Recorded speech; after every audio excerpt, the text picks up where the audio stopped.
Hey guys, I'm back with another video today. I'm going to be doing War Mage Thuricvod Village with Max. So this is a really weird open setup. So I have these push traps to push enemies off of the stairs when they go up, and hopefully that works out pretty well for the baby enemies. I am going to put flip traps to flip them into the lava. And since I don't really expect too many baby enemies to get too far past like the flip traps, especially since there are lots of big guys that are going to be walking on them and causing the flip traps not to go off, I'm going to start putting actual damaging traps down after that. So you'll see here that I've put down an ice vent. We're going to try to deal with those archers because they will kick your butt if you don't pay them the necessary amount of attention. And if things ever get like too hectic down here, I'll just run up the stairs and have the enemies follow me and get knocked off. Right there, I put a wall blade because, a push trap would work, but honestly, there's not really an edge to push them off of. So I put wall blades in places like those.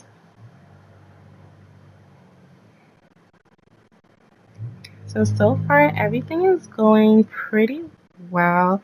I'm a little weak right now, so I just ran up the stairs, healed, and came back down.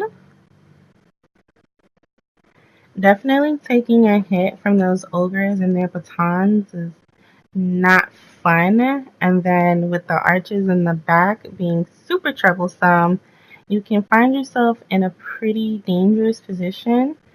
So you just have to know like when to retreat sometimes, and this stairway is adequately trapped up. Then there's a little bullseye above it where we could drop down a boulder if we need to. So things shouldn't get too out of hand. I just stood by the guardian, recovered some of my health and mana, and things worked itself out. So in this next wave, the other gate is actually going to open up. So we're going to rush over there, put down a guardian here, and we're going to see, ooh, how did this coin even get here? Like, where did it come from? Like, I feel like maybe a flip trap flipped an enemy all the way up here and the impact killed that enemy and the coin landed here. But okay, I felt like that was Christmas. So we're doing the same thing right now. We're literally going to put push traps all along this staircase. Oh, I went too far. I swear I thought I was still on the stairs.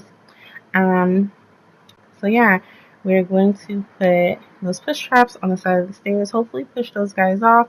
We'll put some wall blades on the sides where push traps won't be as effective. And hopefully the enemies won't pile up on us too much.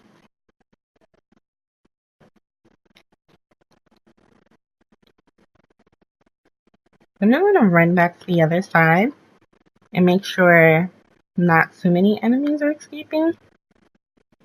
Whenever I see those fossil zombies, I always pop my reflective shield because that always one-shots them.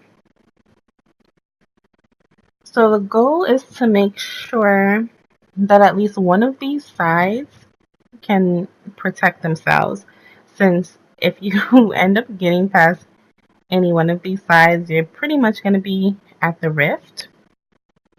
So each side has a guardian to defend it. And, there really are no barricades here or anything. So we're kind of going to have to rely on traps to take out most of these enemies, while our guardians hold off the two other ends, and we hold down this middle area where the rift is. Ooh, that bouncer bear is dangerous. If he bounces me into the lava, we are literally done for. Enemies will just waltz right into our rift. So we're kind of playing support here, going back and forth between the two guardians and giving them assistance as needed. I left that guardian because one ogre really should not be a problem for him. You guys have to know when to leave a side and when to stay on a side. That's super important, because if you stay on a side, even if it's very crowded, and you stay on that side because you think it needs help, but another side actually needs your help more, then that can be a very fatal decision. So you have to have good judgments. Know how you're setting up your traps, what your traps are capable of doing, know how many enemies are going to be coming on one side, like the volume of enemies, the type of enemies that are going to be coming on that side. All of that is important in judging where you need to be when you need to be there. And also just keeping an eye on the mini map too to see the flow of enemies, their progression past the traps, if you need to go back, that sort of thing. Right now, I'm choosing to just do some far away shots and stay closer to the rift so I'm able to go back and forth easily. If I have to run all the way up the stairs to get to like this side, then it may be too late. So a position in the back and the middle works pretty well right now. Therefore, I can provide assistance as needed. So right now I'm just putting down a bunch of arrow walls to kind of stop anything that gets past the guardians and that I have to fight, because I don't want to be fighting an enemy for too long, because if one enemy got through, then you can bet there are going to be some enemies right behind that one too.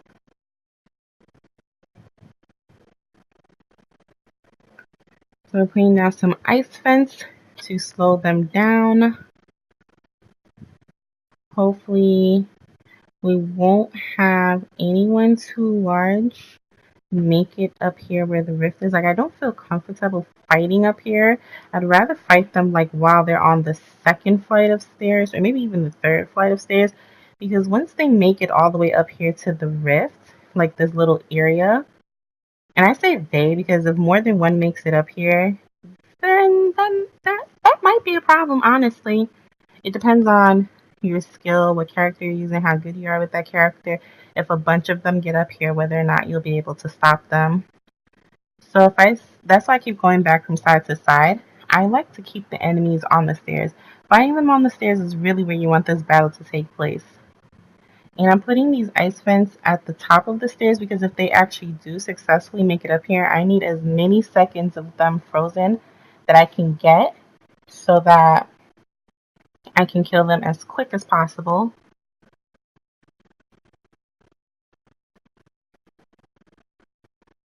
So no enemies have made it up the stairs yet. Yeah, this is the side that I'm really concerned about. It's not as trapped up as the other side, so definitely more enemies can get through on this side. And also on the other side, the biggest thing that's coming through, like on that left side, are ogres. Ogres are no problem for the guardians to take down, no matter how many ogres there are.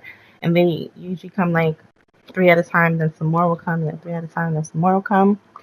It's not a problem for the guardians to take down a few ogres, honestly. But on the other side, the right side, those big green guys spawn, and that is definitely a problem. They come with shields, and they are strong. So definitely the traps on the left side are capable of taking care of the enemies, including the ogres. And with the guardian there, it's OP. They've got it under control. This right side doesn't really have anything that is equipped to take out these giant green guys. Furthermore, the boss is coming on this side. So, ooh, he went flying. First he lost his shield, then he and his baton went flying. I can't feel bad for him. I have to do what I have to do. I'm sorry. This was a little scary because these guys got up here, which I said I didn't want anyone getting up here. When I saw this, my heart skipped a beat. Honestly, I thought it was the beginning of the end. I was like, what? How in the world did they overwhelm these traps? Doggies were coming, so I went down there and boom. We have just completed this map successfully and we got 5 stars. This was another map where barricades were not necessary, and maps like this where you get to just push enemies off of the sides are always so much fun. I really enjoy those maps. You know, it can be super stressful, but so much fun to see the enemies go flying. So hopefully you guys have a ton of fun with this map, and I will see you all in the next video. Bye!